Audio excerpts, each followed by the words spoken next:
What's up, you guys? Sean Ross Sapp here for the Fightful.com podcast. July 21st, I am here with a sober as a judge, Vince Russo. What's up, Sean Ross Sapp? No, what's up with you? Sean, can I ask you a personal question? Yeah. What nationality are you? I am American. No, but you know what I'm talking. What are your roots? Where are your parents from? My parents, I think they're both from Kentucky. Pretty sure. You know what I'm talking about, bro. I don't see people like that. I'm trying to figure out what kind of, your last name Sapp. I'm just trying to figure out what that is. I've never done the genealogy thing. My grandmother is Native American. My other grandparents. Oh, okay. Well, white. there you go. Okay. So your grandmother's Native American. Go ahead. And my other parents are white. That's really all I got. Well, you see, though, bro, now that you say that, I can definitely see Native American in you. That's why I asked the question, bro. That's interesting. So your grandmother was, but not your grandfather? Correct. Oh, that's interesting. Oh, my God, bro, you should do some genealogy. I bet you there might be some really interesting history there, bro. I'm going to do that. I will do that, actually, because people in my family have wanted to do, you send off the $100 with the swab and all that goofy stuff, and then you get that back.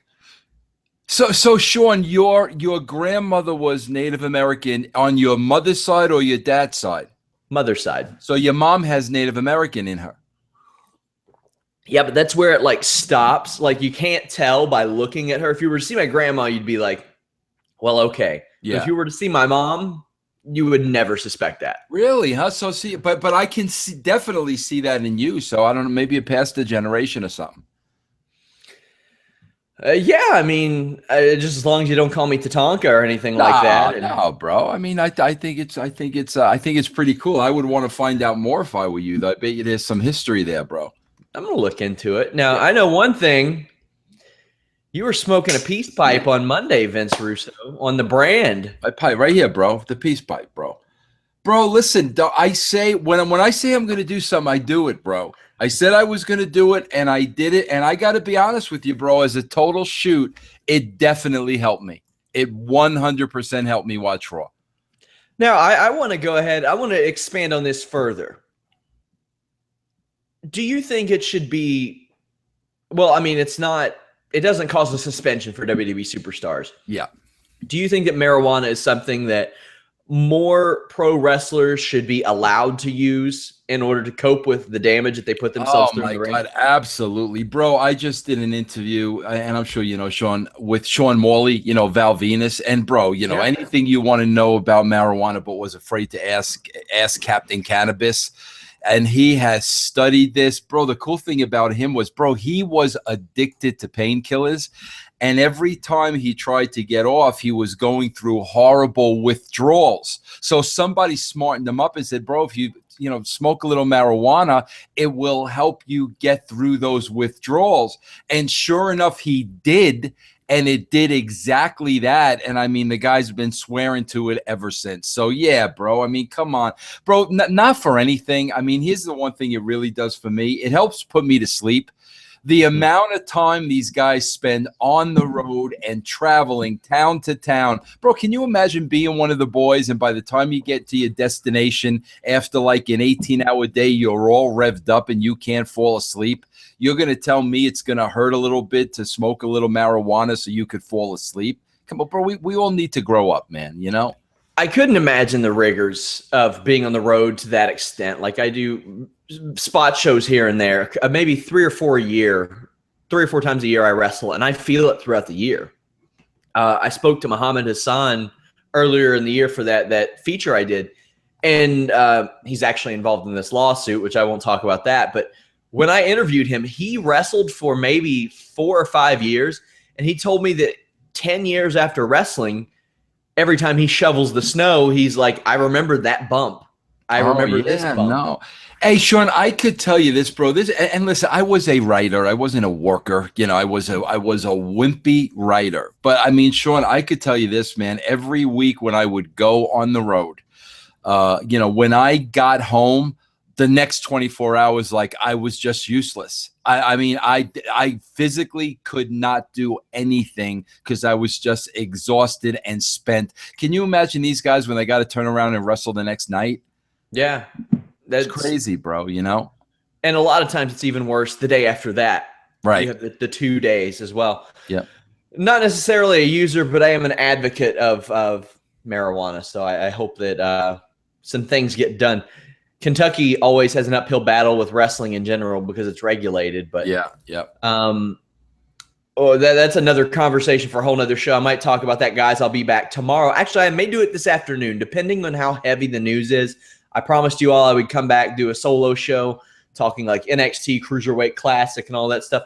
But Vince, I guarantee you're watching that Cruiserweight Classic religiously, are you? Please. You know what? I just can't wait till I don't need to say anything. This is all I need to say. We'll see what the numbers say. That's all, bro. They're not watching Rollins versus Ambrose for the WWE title, but the masses are going to tune in for the Cruiserweight division. So I'll just let the numbers speak for themselves. I bet they do great ratings. How do you explain that, Sean? I would love to hear your spin on that. I could not believe the numbers went down for Ambrose and Rollins on Monday night. Bro, there's no competition. There's no playoff. Like, seriously, what would you, like, I don't even know what to contribute that to. I don't have an excuse. It was not a great show. It wasn't like the worst show I'd ever seen. It was just there. They were killing time until Tuesday. By the way, SmackDown viewership numbers beat Raw for the first time since 2003. Yeah, and I think that's going to happen quite a bit, Sean, especially once Monday Night Football starts. I think that's going to happen, more than people think. I hope it does. I hope it lights a fire under both of them, and it creates something. Now, I don't know if there are different writing teams for each brand. There need to be. Mm-hmm. These two teams need to compete with each other. I hope Triple H basically gets a brand I hope they give him SmackDown and say, hey, you run things over here. The reason why I think they have the Cruiserweight division on Mondays is because they have 3 hours to fill. Mm-hmm. And, traditionally they had that division on SmackDown for a couple of reasons. They were on the CW or UPN or something. They wanted to draw in a Hispanic market. And traditionally, they had said that, more Hispanic people watch the basic cable networks, like the My Network TV, things of that nature. So that's why that was the case. Now they're on USA. Even playing field, really no reason to do that. We're going to talk about the Cruiserweight division. They didn't draft a whole lot of names for that division. You have Xavier Woods, Enzo Amore, Finn Balor could be used for that. Neville, people like that, but not really any obscure names.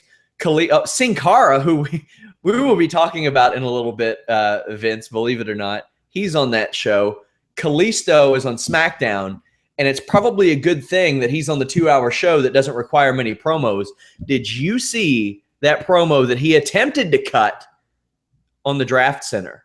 No, I didn't. I have to go back and watch that show because a lot of people were talking to me about the Cesaro thing, and I really need to see it. But no, I did not see that. Well, Kalisto cut an all-time bad promo, and we've heard him on commentary. And I will say, I hate that I have to even preface this because we're not talking about him as a human. He's a very nice person. Mm-hmm. I've encountered him multiple times, an angel of a person. Yeah. And I think maybe that might be his problem. Yeah.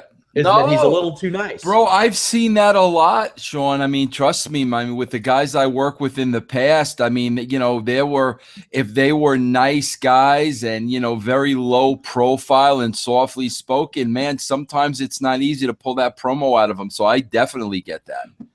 He got frustrated and he said, I'm going to go to SmackDown and do a good lucha. And then he ran off frustrated.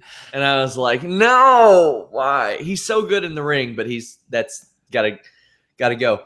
But we're going to talk some Sin Cara. Did you hear about the fight that happened backstage? I did hear a little bit about the fight, bro. I heard that he got into fisticuffs with who again? Simon Gotch, the one with the mustache from the Vaudevillains. Yeah, I did read about that, yes. Now, Dave Meltzer also mentioned this in the Observer newsletter, but I had mentioned on a previous podcast, Sin Cara beat the brakes off of him from the people I talked to. Really, bro? Yes. And Simon Gotch got that job by being a really good technical wrestler, like really educating himself on catch-as-catch-can wrestling, which is a very effective style. Does this surprise you at all? Do we know what the fight was over? I've been trying to find out, and people have been remarkably quiet about this. Like I found out stuff about Roman Reigns' suspension easier than I did about this fight, but they are on different brands now. I don't know what it was about. I know it was in catering. Yeah. So maybe first of all, I got to tell you, like, that's kind of a death knell, man. Like you do not want to get in the fight in the back. You know, I mean, that's not good as far as management is concerned. But also, bro, like, you know, the fact that you say Gotch is a catch-as-catch-can, a technical wrestler, bro. But on the other side of the coin, you have like crazy fighters. You know what I mean, bro? You do the MMA stuff, you know, just guys that may have a temper. And if those buttons get pushed, they become out of control. I did a podcast with Austin once, and Austin thinks Vince McMahon would be like that kind of a fighter where, like, if he really had to go, he would just freaking lose his mind and be nuts. So maybe that's the type Sin Cara was or is. Yeah, and they are on different brands. Plus, I mean, Sin Cara is a guy, he portrayed Hunico on the WWE roster for a long time. Had a direct line to a guy named Haku for years. There you go, bro. Wow, see, I did not know that. He teamed with Haku's son for years. Interesting. There you go, bro. Maybe they train together. Yeah, you never know. I would hope that Camacho, Haku's son, is a better fighter than he is a wrestler, because, man, he ain't getting it done in wrestling. Well, I mean, was a New Japan champion, so there's that. So all in all, what did you think of your marijuana experience with Raw, Vince? It was great, bro, because I swear to God, I'm not exaggerating. I'm just being totally honest. It made me not care. Like, I just didn't care. I just sat there and I just didn't care. I didn't get upset. I didn't get mad. I'll be honest with you, bro. It gave me a nice little nap through the show. So I had to go back and DVR everything. That was nice. But like, I didn't care. And that helped me. We'll also attack this week's wrestling news. Let's see what we have here. Roman Reigns' suspension is over, and it's rumored that the substance in question was Adderall. Are you familiar with what Adderall is, Vince? A little bit, Sean, but I know I know. You tell me.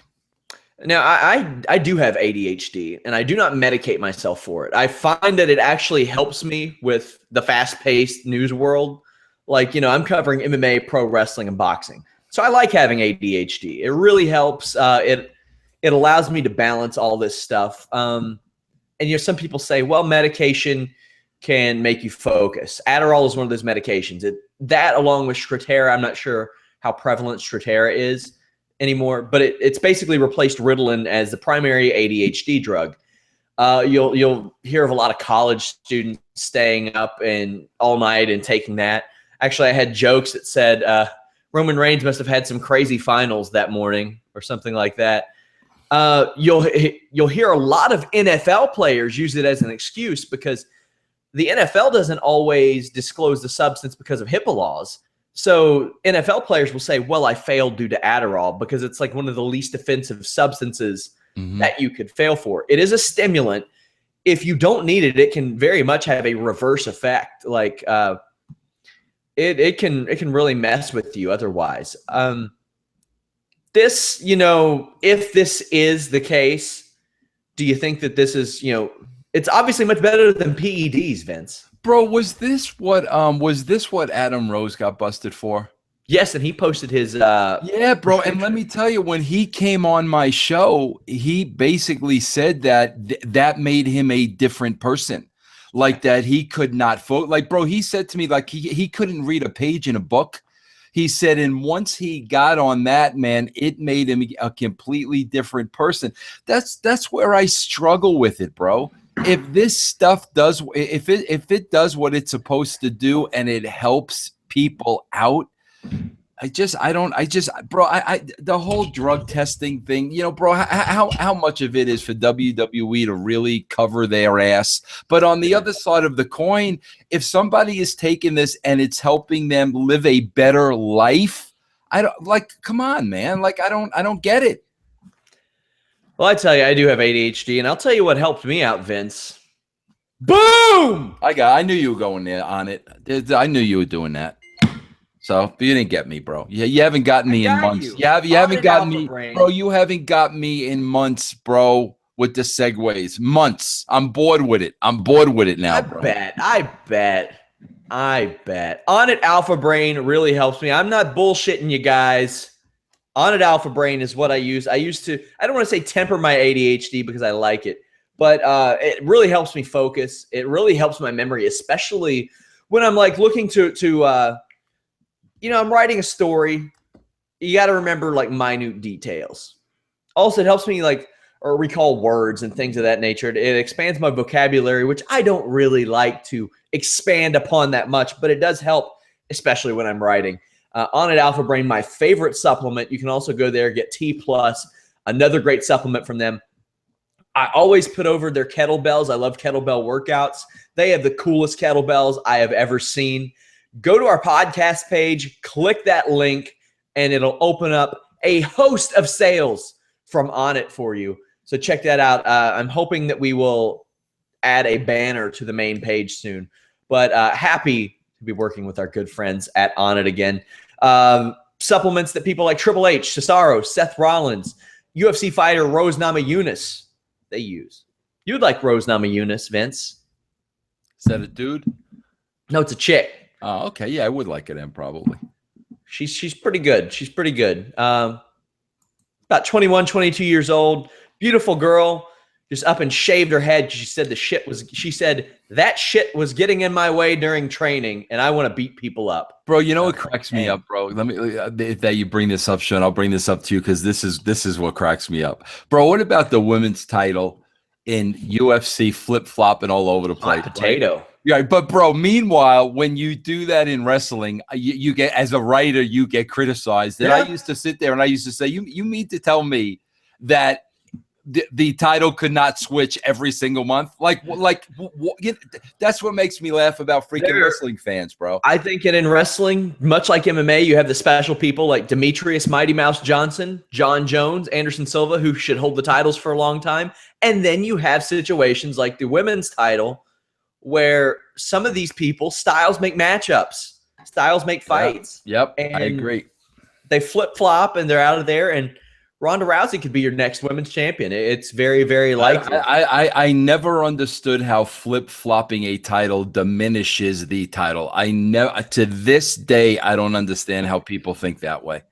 Well, I certainly won't advocate an every night thing, but I mean, I remember it.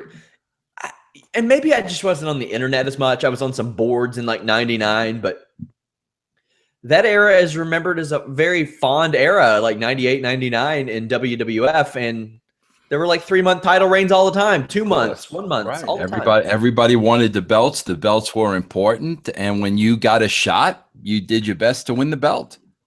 Yeah. Other wrestling news this week, the draft, of course. Now, there were a few names that were brought up. Now, did you see these post SmackDown selections and the order? I did see them, yes. Yeah. I got to give the Usos credit because they were the only ones that tried to cover the WWE's ass. They were the only ones on that show that hinted that this selection process might be random, which is probably what they should have done. Because if you're going to justify calling up some of the NXT names over some that are available, I don't know what's wrong with saying, okay, here are some ground rules. William Regal was allowed to protect a couple people. Also, in order to be drafted, you've had to be at the Performance Center for over a year because, we got to make sure these people are established. Because other than that, you're good to go. William Regal could have protected Bayley and Samoa Joe because they are his cash cows. And the likes of Nakamura, Bobby Roode, Austin Aries, the reason they're not getting called up is because they haven't been there for a year. And that's not mandated, but just for this draft.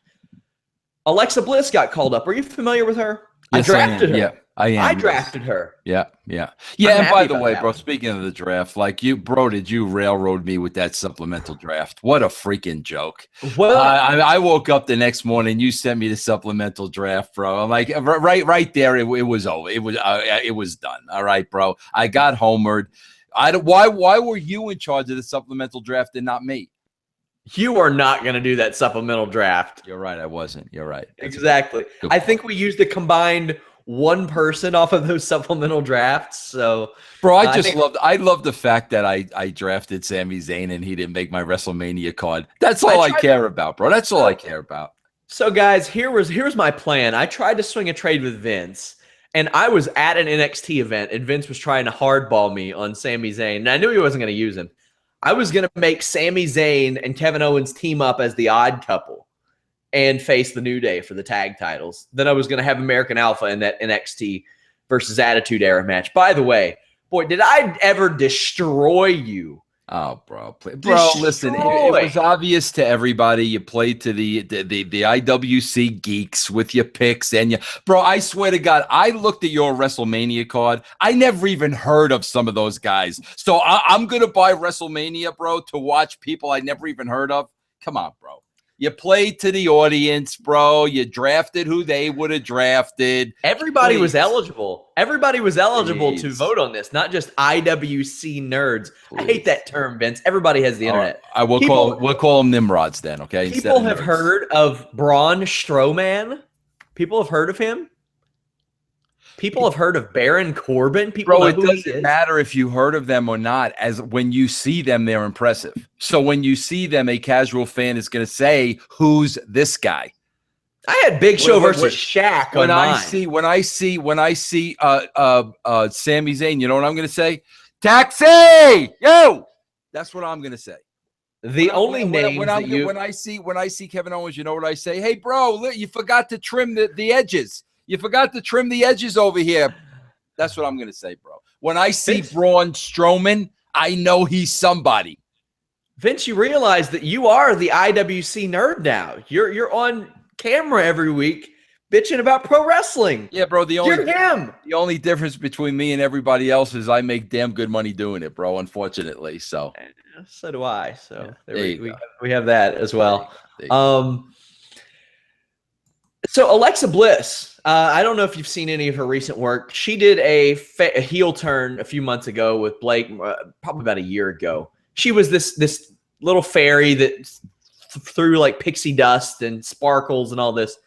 She went heel, and man, her game just went up. She went from a girl who looked like she would struggle in developmental to a girl who looked like she would thrive on the main roster.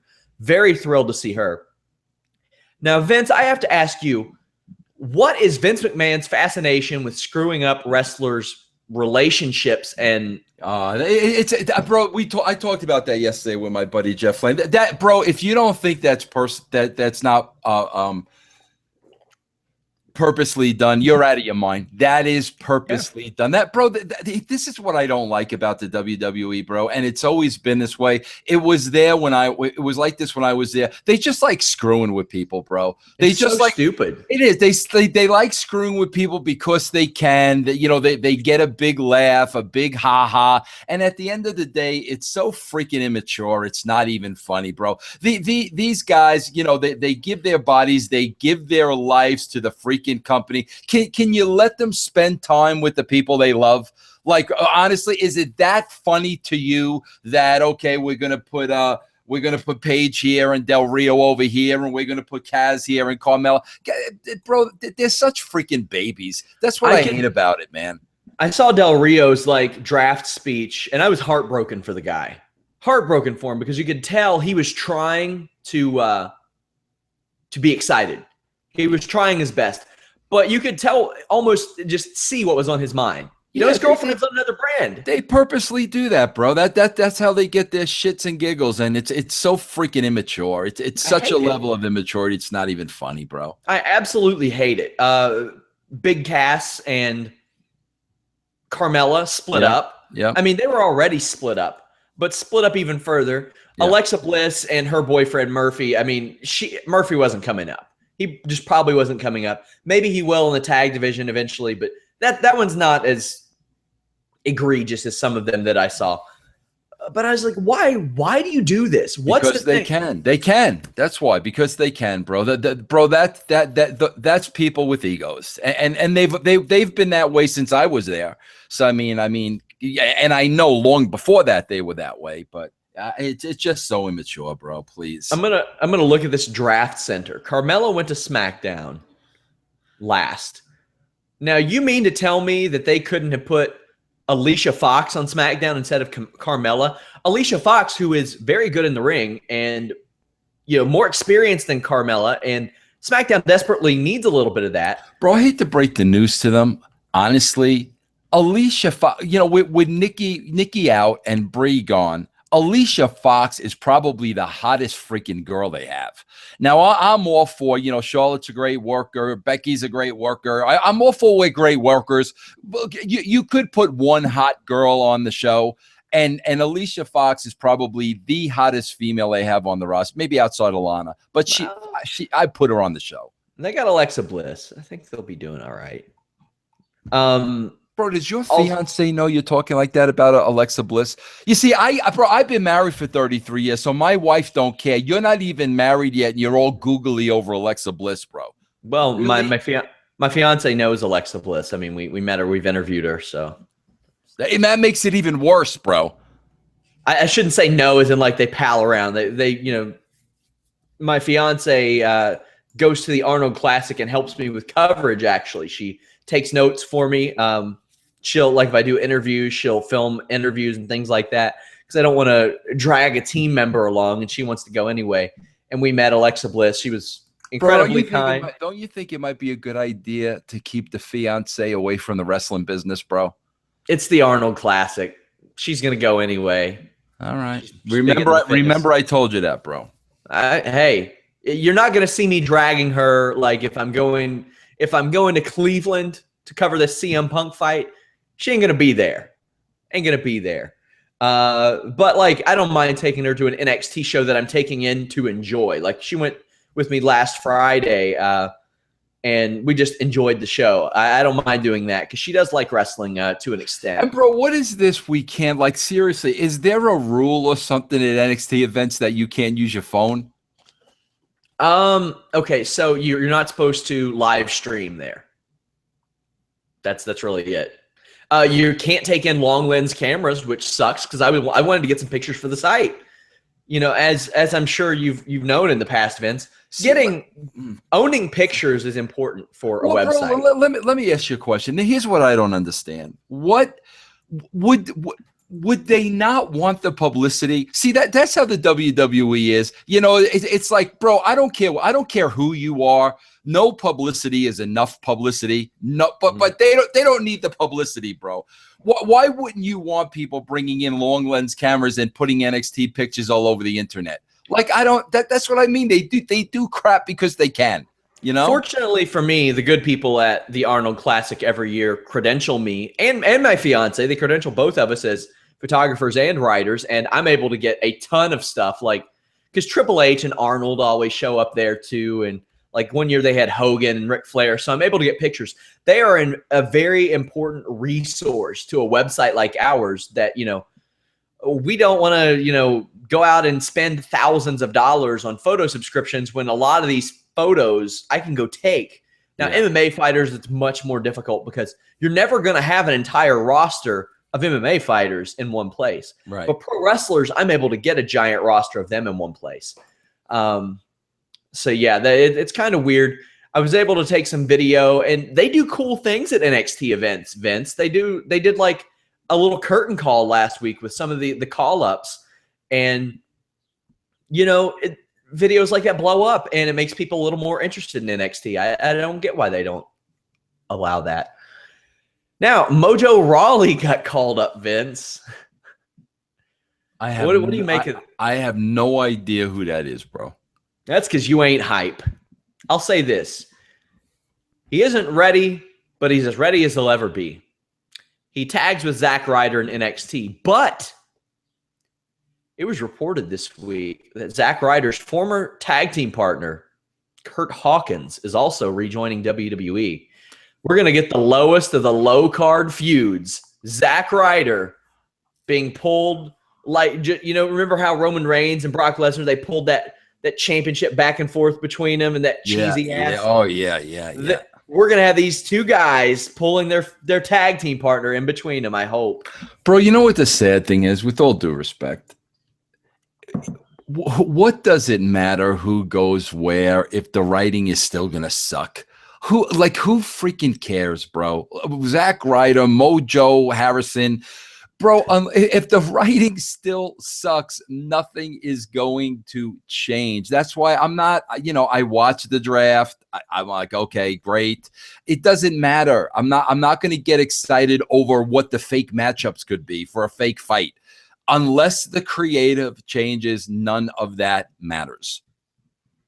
I completely agree, and I hope this spurs some competition. Now, we heard Shane McMahon talk all about this change. He drafted a lot of veterans, which, drafted. It was predetermined.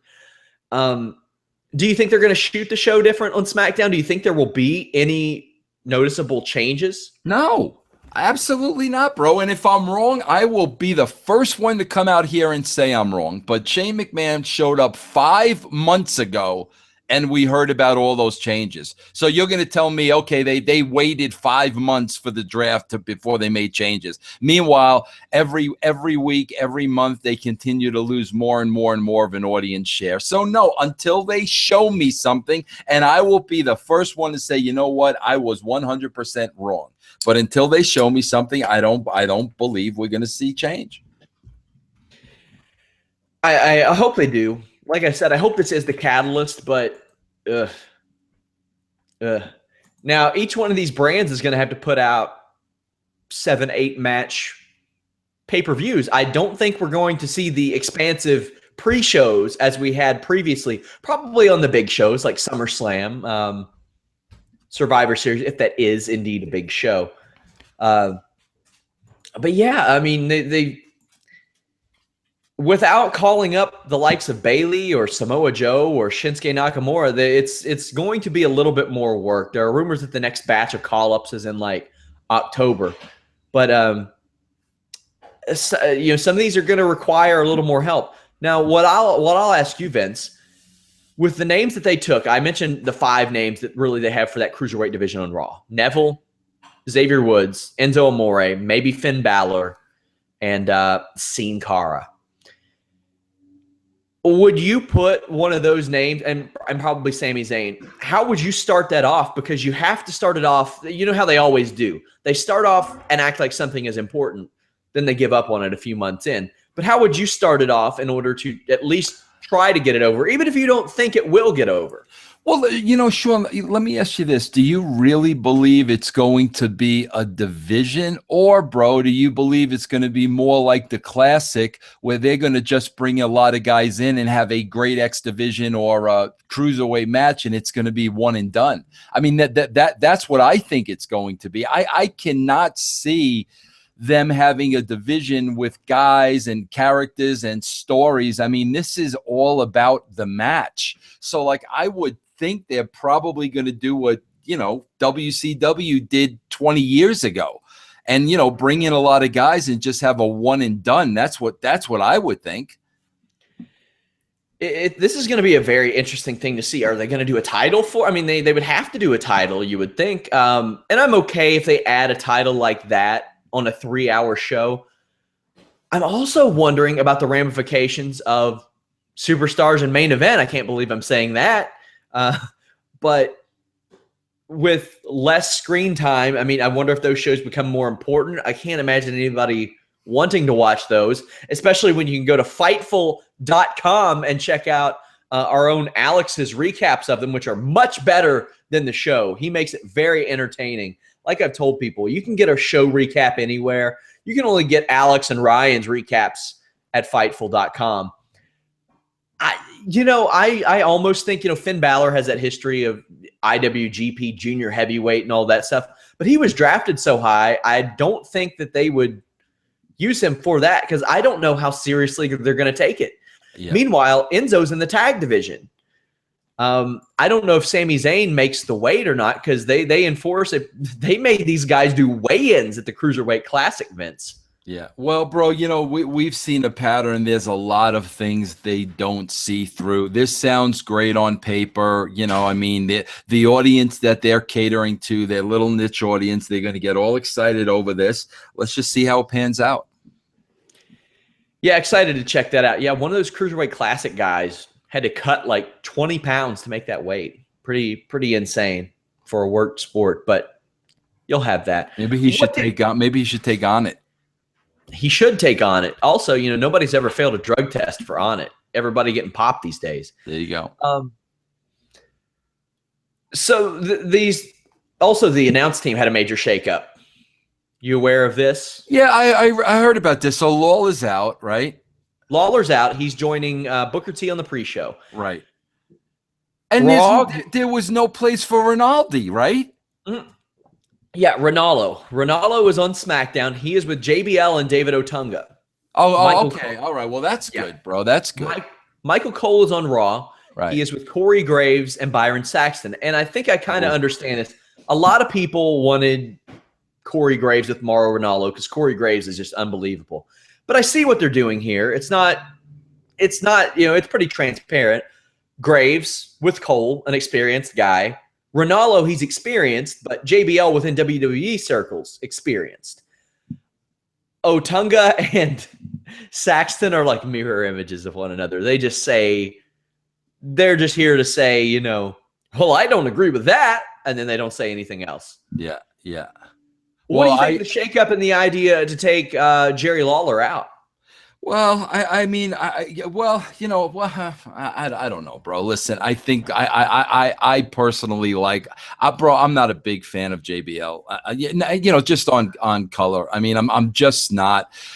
I don't know, bro. They talk about a new era, and this guy's talking about references. Older than me, bro. I bring up ancient references all the time. He brings up Gary Cooper. And I was like, the only reason I know who Gary Cooper is because he was mentioned in a song from the 80s that was in a movie from the 2000s. That's the only way I know who he is. Yeah, so I would much rather prefer Lawler over him, but I am glad that Rinaldi has a big spot on SmackDown because I like him a lot. Ronaldo. You know what's funny to me? I mentioned this yesterday on the show. Bobby Heenan was deemed too old by the WWE at 56 years old when they bought WCW. Yeah. Now, granted, his health went downhill very quickly after that, and he may have known that. Jerry Lawler was finally deemed too old at 66. And Bobby Heenan, one of the better commentators of all time. Also, I'm very excited to not hear JBL calling cruiserweight matches, because that would be just the most miserable thing to listen to. However, as I'm sure you've noticed, Vince, people, they really up their game when they work right beside Mauro Ranallo. Jerry Lawler did it. David Otunga was pretty passable, so I'm hoping that happens too. Yeah. But people really up their game, and I'm hoping that JBL does that because I thought that he used to be really good on commentary when he first started out. Yeah, maybe, bro. If it makes him better, all the better. I hope that does happen. Now, these SmackDown picks, were you surprised that they let Lesnar and Reigns slide so far, given their PED, or not PED issues, their drug test issues? No, because, bro, what would it have said if they would have picked those guys first? Sure. Yeah, So, I really don't think they had a choice in the matter. Also, I'm going to look at this draft center. We'll have a little fun with this. Guys, when we have Vince on these shows, we're going to have some fun in the future. I'm going to have a segment called Wikipedia True or False with several stars. And we're going to do a live one with Vince Russo where I run through his Wikipedia page and we find out how much of this is true or false. I also thought about Vince, and I'd have to get clearance from you. You're blamed for some storylines here and there, right? Yeah. Some of which you had nothing to do with. Some of which I was working for other companies. Yeah. So I thought we would do a segment in the future called I Had Nothing to Do with It, Bro. Let's do it. Where where But you it doesn't matter, bro, because I say I had nothing. I've been saying I had nothing to do with certain things for over a decade, but people still like to say I had something to do with it. So yeah. Well, we'll have some fun with it. Why not? That's what we're here for. yeah. But what I want to do is run through this list of draftees, and we will discuss, maybe the best case scenario, what you could do to revamp some of these guys that have been just thrown by the wayside, just beaten down. What can be done? Best case scenario. Now, none of these guys may not be world champions, but with the roster split in half, something's got to be done with some of these guys. The first thing that sticks out to me is one Alberto Del Rio, Vince. They signed this guy to a big contract that had him beat John Cena. Since then, not much. What do you see in his future, and how can they fix this guy? Well, bro, the good thing here's the good thing. If you want to talk about the good thing of splitting talent and brands and this, that, and the other thing, is hopefully it will force the creative teams to focus on a less number of individuals. That's what you have to hope for. When it comes to a pure thoroughbred wrestler, bro, Del Rio's got to be at the top of that list. And that's the problem, bro. You're going to be faced with a lot of these guys. A lot of damage has been done. So it's not like starting at ground zero. You're starting at about ground minus 100. Because you've damaged these people. So before you can start at ground zero, you got to get to ground zero and then work your way up. But I mean, my God, bro, I don't know if there's anybody on the roster that looks more like a world-class athlete / wrestler than Alberto Del Rio. He was an exceptional wrestler. He was a decent MMA fighter at that. This guy, he wants to be a babyface so bad. You can tell he wants to be a babyface. I would play off of that. Play off of the reason he got fired. Say that he did it for his heritage. Do something. Give this guy some fire. Give him some mic time. He's a naturally charismatic dude. When the crowd is out there chanting C, C, C, you'll have people all the time saying, oh, well, he's not over, the chant's over. Doesn't matter. They're out there making noise. Right. Perception is reality. And if people are out there going crazy for this guy, run with it. Yep. Run with it. You also have a name who, man, I thought they really dropped the ball with this guy a couple of years ago with the fake retirement speech. And he's not going to be on the show much, but, you could always use him for that angry old man role, Mark Henry. Do you remember that fake retirement speech he did on John Cena? Yeah, I did. I wasn't watching at the time, but I went back and I watched that promo. Yeah. Man, that was unbelievable stuff. And I really liked it. Now, they can't do that over again, obviously. But, he was drafted, and I was under the impression his contract was up soon. You think they can get any more out of Mark Henry, or is it just too little too late? Bro, they can get out of anybody whatever they want to get out of anybody. But the fact of the matter is, he's not going to be on their priority list. Bro, we did the whole sexual chocolate thing because I found out in working with Mark Henry, the guy had a phenomenal personality. He wasn't just this strong man. He had a great sense of humor. He knew how to play a character well. So we took advantage of that. I don't think they're going to do that at this stage in the game, with Mark Henry. He's going to be a job guy. And, that's going to be the extent of it, which is unfortunate because I think you can get something out of everybody. Yeah, if this were SmackDown, I could see them having him go on a little bit of a run, like a little bit of a tear, just running through jobbers. And then they get somebody over. They get like a Baron Corbin over on him or maybe a babyface over on him. But on Raw, I don't see that happening at all. Braun Strowman was split from the Wyatt family. Now, a couple of things. He's not a great worker, but I'll say this. Whenever he gets the opportunity to bump, this guy bumps his ass off. It's crazy. Like in that Wyatt family compound match around the Royal Rumble, you could tell that he had been somewhere practicing to be eliminated from that Royal Rumble because he's a big dude. So, he's got to practice going over that top rope. What's in his future? Is anything in his future? At one time they wanted him to be a big star. Now, bro, Strowman's on what? Raw. And where's Corbin? SmackDown. See, bro, that's like I don't know if they'll like, bro. I would love to see two people that could be perceived as two badass heels. Like get in an old-fashioned program where they just beat the living crap out of each other, bro. And like, you know, the audience earns the respect of both guys. Then all of a sudden, when all is said and done, they're united because of what the respect they have for each other. That's how you would get people like that over. You know, I mean, bro, what are you going to get Strowman over in a program without beating Dolph Ziggler? You know, that's what you got to do, bro. You got to think outside of the box. You just can't book guys in matches and then convince yourself that putting them over gets them over when everybody know that's not true. So, man, I would just love to see something different, you know, just two heels killing each other, throwing a rule book out the window. I mean, just something like that, you know? There's a guy, you know, WWE tries really hard to be politically correct. They're afraid to attack. You know, they're afraid to offend people. They really, really are. And I think a guy who has suffered so bad from that is Goldust. I remember in 1996, you know, it's around the time where being gay was becoming a little more acceptable, but nowhere near what it is now. But, you know, the Razor Ramon Goldust gimmick, that whole thing. I was a kid in Kentucky. I didn't know anybody that ever had acted like that. And I was like, what's going on? I don't know what's going on. And because they're afraid to attack that, they're afraid to the reactions they'll get. Goldust has really been neutered into a comedy character when there is nothing that he did back then that he could not do now.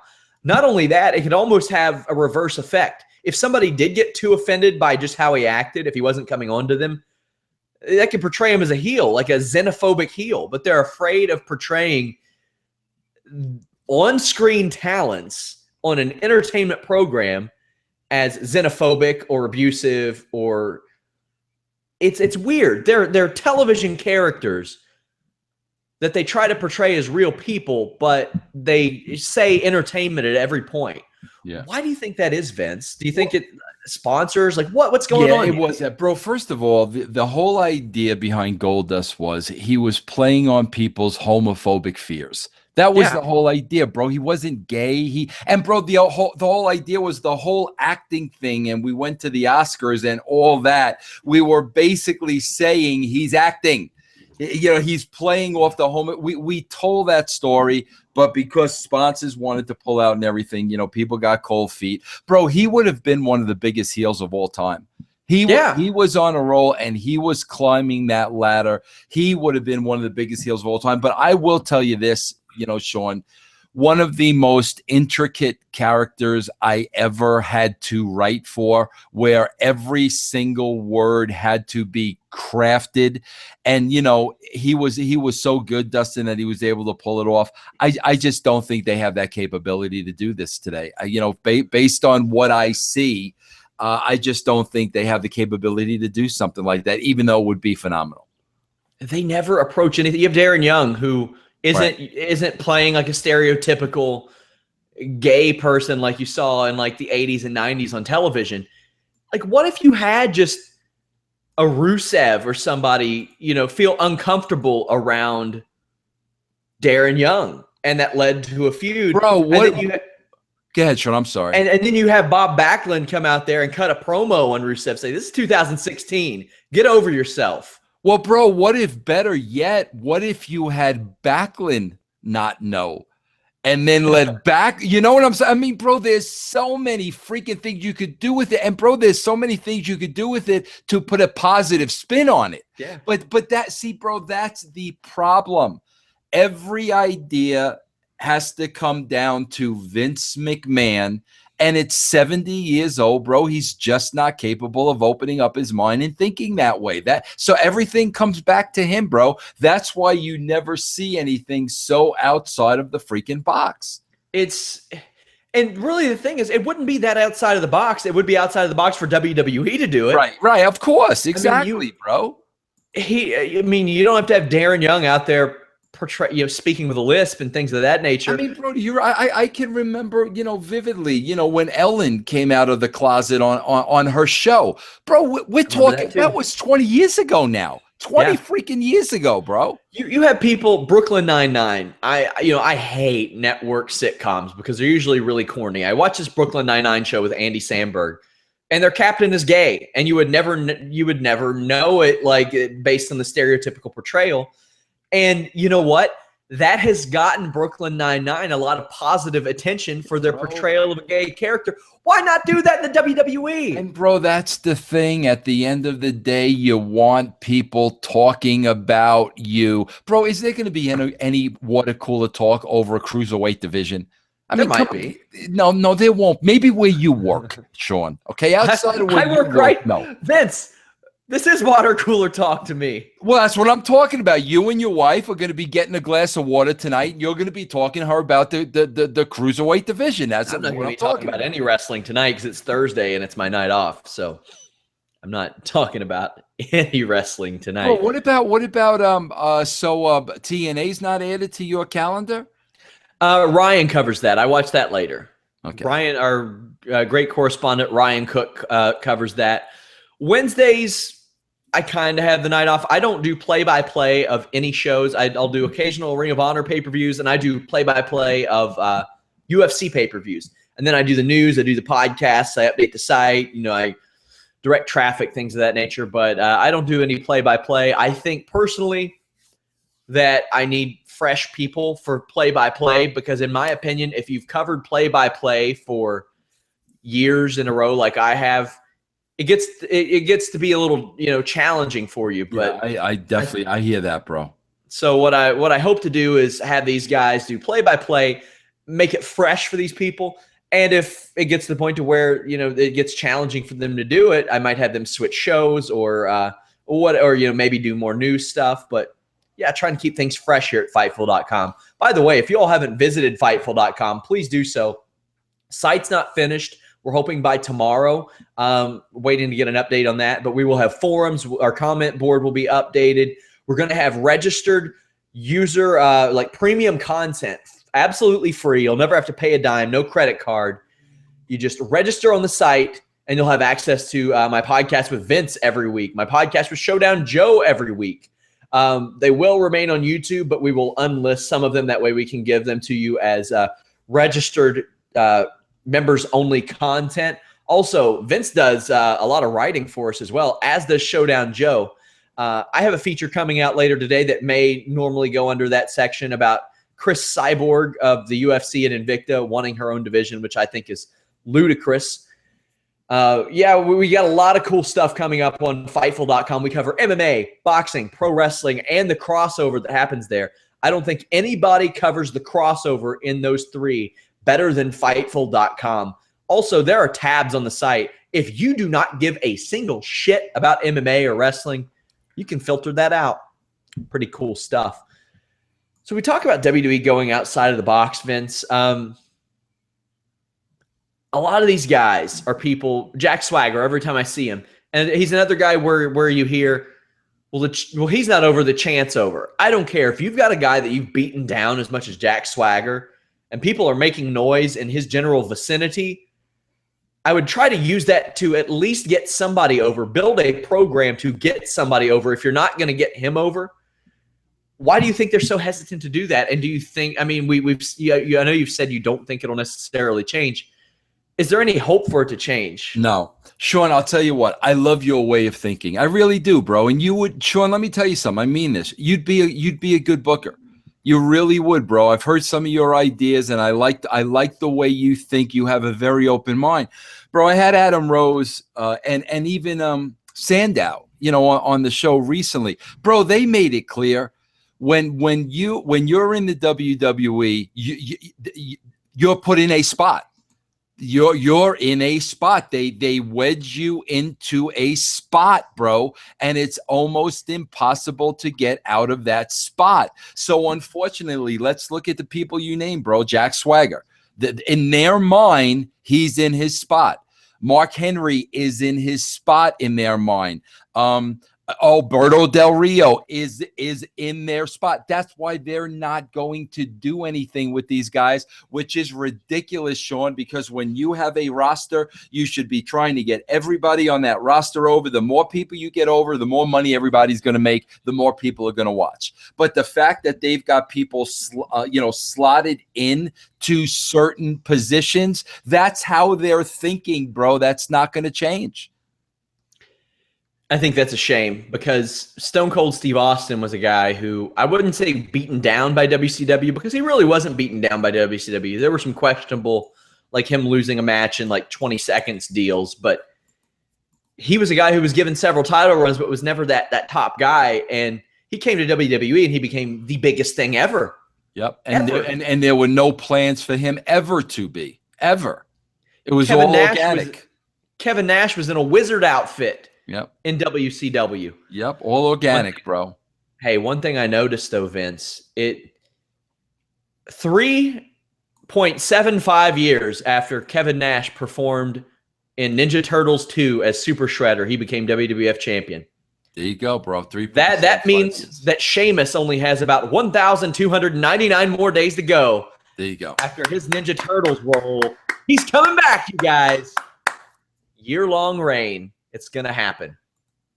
By the way, guys, if you all didn't check out our MMA podcast with Showdown Joe last night, check that out. Showdown Joe, extremely well-connected in the MMA community. We spoke about all the headlines. I'm talking John Jones, TJ Dillashaw ripping the UFC, Brock Lesnar's USADA test. I'll talk about that with Vince in a little bit because we got to talk a little MMA technically on each show. All kinds of headlines. We previewed this weekend's UFC on Fox show. Lots of stuff. Vince, were you surprised that Brock Lesnar was flagged for a potential United States anti-doping agency violation? 2 of them, actually. No, I mean, bro, no. I mean, I don't know how anybody could be surprised. I mean, bro, listen, I'm not educated in that area, and I'm sure, you know what, bro? Maybe there are people walking around like Brock Lesnar that are clean. But I just find that hard to believe, bro. I mean, so no, Human beings are generally not that big without a little help. Yeah. I mean, that's why I look at this, what is it, Apollo Crews, bro? Yeah. I mean, come on, bro, stop. Generally, that's why, I mean, there are not a lot of heavyweights and not a lot of great heavyweight fighters in MMA because people are not 265 pounds naturally, usually. Yeah. And a few years ago when Brock Lesnar was running things in the UFC, you could tell people were pumping themselves full of steroids just to get up to his level. Yeah. You had Shane Carwin, who was involved in a PED scandal. Frank Mir, who went from like 240 to 265 in a year. That ain't right. You had Alistair Overeem, like 265 as well, when he used to compete at 205 pounds. Get out of here. Come on. Yeah, I want to say it didn't surprise me, but I was surprised when I got the news. Somehow, I just somehow thought that this either he would be too smart or he was just a mutant. But I'm not. I can't say that I'm surprised that anybody fails anymore because everybody is doing it. Yeah. Nate Diaz, he got a lot of flack for saying that Nate Diaz, another guy you would love the Diaz brothers. They just asked, and he just said, everybody's on steroids. And that was that. And that's, it seems to be proving true with each passing day. Yeah. Any of are there any sleeper picks out of this draft that you think they can turn their career around with a brand split? Or are there any names that you think jump off the page that really benefit from this brand split? Bro, the only one I always say, because I can't believe they're missing the mark. And it's like they have to get it sooner or later. And I can't believe it's gone on for this long. But I mean, bro, I'm just going to say Bray Wyatt again. Mm-hmm. But it goes right back to, bro, they had the big fight at the compound and nothing came out of that. They were doing a 10-man tag the next week. Yeah, the next 2 weeks, they're having regular wrestling matches again. I find it so hard to believe that they've not made this guy a mega superstar. So he forever is going to stand out to me, because sooner or later they're going to have to hit pay dirt. Now, Eric Rowan is with him on SmackDown. Braun Strowman is not. Luke Harper was not eligible for the draft. Where do you think the Wyatt family goes from here? Do you think this was a way for them to kind of get Strowman away? He's not that useful to them. So I don't. Bro, is a Wyatt family two people? That's very true. I mean, they could always add somebody to it, I guess. I think, bro, I think they should Rowan, give him a little bit of a makeover. Let's see what the guy looks like shaven. Let's come up with something creative and just let Bray go, because they haven't been able to figure it out with a family. Let's try him on his own and put all the focus and energy into him and see what we can come up with. Maybe they can put Zack Ryder in there. Well, I mean, they did kind of let... Well, can I ask you a question? Sure. And I can't look at this subjectively, so I'm going to ask you. Okay? Sure. Because you're a very subjective young man, Sean Ross Sapp. I am. Is Stephanie McMahon the most annoying person on TV? On TV. Forget Raw. Forget USA Network. I'm talking about on TV. Bro, I wish they would... Go ahead. Sorry. Who's more annoying than Stephanie McMahon? Bro, it's like nails on the chalkboard with her, bro. If they would give a wrestler the push they give her, they'd be the hottest thing on TV. They'd be the biggest star. Because and I'll tell you what pissed me off, really pissed me off. She did a Q&A on Facebook a few weeks ago, and she goes, somebody asked her if she preferred to be a babyface or a heel. And she said heel. Over. She gets people over as a heel. She gets people over, and she gets her comeuppance. And I'm like, when? When does that happen? Vicky Guerrero a few years ago on her last night. Vicky's gone. Bro, you know what's thing too, and to me the most embarrassing thing, especially like when you look at something like the draft, and she's up there with Mick and everything. Bro, she tries to be funny. She doesn't have one funny bone in her body, so it comes across as embarrassing. It's freaking embarrassing, bro. It's like, but here's how clueless Vince McMahon is. Like, bro, you're not going to protect your own daughter by herself. So that tells me Vince thinks it's funny, and Vince thinks it's great. And I know that to be a fact, bro, because when I went back when I almost went back in 2002, she wasn't on TV at the time. And Vince McMahon was trying to come up with every scenario possible to get his precious daughter back on TV. So you know he's putting her over. You know he's telling her how great she is and what a great job she's doing. Bro, she is the most annoying person on TV. Period. End of story. Yeah, that really rubbed me the wrong way when she said that she gets people over and she gets her comeuppance, because I can't remember really when. She slaps the hell out of everybody. Like poor Tom Phillips a few months ago just had to have had his bell rung by that. It's unfortunate. And they gotta get the in-ring people over. They gotta get people who actually work on their show over. Is there any Stephanie McMahon merchandise out there? No. I mean, there probably is. Actually, there probably is a lot of it. Sure there is, bro. Are you kidding me? They're probably selling that Raw dress on on the shop now. So as mentioned, SmackDown beat Raw in the ratings. First time since 2003, 13 years.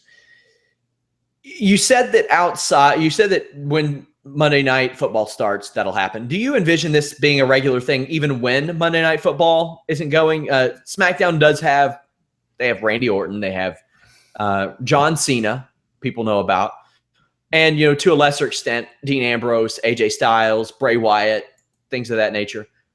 How do you see them handling that? Is this going to be an even ratings war? Yeah, well, I think it is going to be even, bro, because you talk about when football's over. Well, if football's on and they're consistently at least even or beating Raw, once football's over, they're still going to have that momentum. So it would really take a while for Raw to overcome that if that becomes the pattern. So yeah, bro, I think they're gonna be pretty even. I hope so. And like I've said before, I hope it causes some competition. I really do, because it's something that these shows desperately need.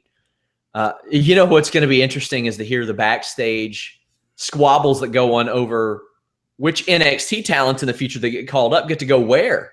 Yeah. Like, do they do an NXT draft every so often? Like, how will that work? Because, you know, there might be a person that the Raw team wants that goes to SmackDown and vice versa. But I know one thing. It's left a very bad taste in my mouth that they drafted Paige to Raw, Carmella to SmackDown, when they could have just easily swapped the two. And even if they don't have anything to do with each other on TV, Alberto Del Rio and Paige could have at least had a better road experience. EGO, bro. That's all it is ego. And I really hope, bro, honestly, I hope people like Paige, I hope people like Alberto Del Rio, I really hope that makes them understand and realize who they're working for. And quite frankly, at the end of the day, it ain't worth it, because basically, do you want to work for somebody that's just going to screw with your life? That's really what it comes down to, because they can, for no other reason, bro, but because they can. And I hope they realize who they're working for. I was hoping we were all past this too. I was hoping that, you know, because they did this a lot with the draft previously. They would intentionally just split people up and split couples up. And I was like, okay, I've been told by numerous wrestlers that, you know, the locker room is much different than it was even 5 years ago.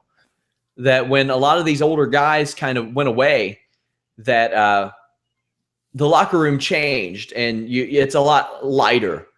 But it's also, I don't like the notion of working the talent. Let these people know where they're going beforehand. Is it that hard? Yeah, that's silly, to let these people who are going to change their lives and are giving their bodies? It's in very bad taste to work the boys, Vince. Yeah, well, I would just love to know the logic behind that. Like, I would love them to explain to me why they thought it was a good idea to work the boys. Bro, this is a television show. This is a scripted work television show. There's actors and actresses. So I would love to explain to me, you know, why, you know, bro, if you're working the boys over an angle, that's one thing, because, you know, you're trying to kayfabe it and you don't want to let the truth out. But to work them in something like a draft, I would save it for something that's a little bit more important. So quickly before we go, which show, if you had to watch one every Don't week? even ask, bro. SmackDown's 2 hours. And that's why people are going to be drawn to SmackDown, bro. They're going to sit there for Raw for 3 hours. SmackDown is going to move quicker, and that's why they're going to leave Raw to go to SmackDown. Couldn't agree more. Before we go, tell them about the brand, Vince. Yeah, you can follow me on the brand. I got a website, russosbrand.com, and I am on Podcast One with a different theme show Monday through Friday every day. Please check out my show. One other thing, Sean, I want to plug too that I'm very, very proud of. On my YouTube channel, I started a series called The Business of the Business. I saw it. I watched the first episode. Yeah, and I believe it's what wrestling fans really want to see. You know, we all know it's a work. We all understand that. We're all adults. But this is really what goes into putting a wrestling show together behind the scenes. We're up to episode 3 right now. It's free on YouTube. If you really want to, you know about the inside workings of the business, that's a great place to go. Also, I love the colored shirt system as like the belt system for trainees. I thought that was genius. Yeah. We might I'm steal a black that at shirt. my gym. I'm a black shirt, by the way, Sean. Are you? See, here's the problem. Like, I would steal that for our gym and have our MMA coaches kind of do that, catch wrestling coaches. But the unfortunate thing is we've already mass-produced black and red shirts and sold them to our team. Yeah. So we kind of went in reverse order. But Vince, thank you so much for joining me. Guys, I will be back probably tomorrow. I may up and change my mind and do it today. I don't know. But I promised you all I would do a show talking about Cruiserweight Classic, NXT, Lucha Underground if I ever watch it. Any other questions about the site? I know a lot of you have a lot of questions about the site. If you want to ask me about wrestling writing, I don't care. I don't care. But that's coming tomorrow. But until next time, guys, we are out.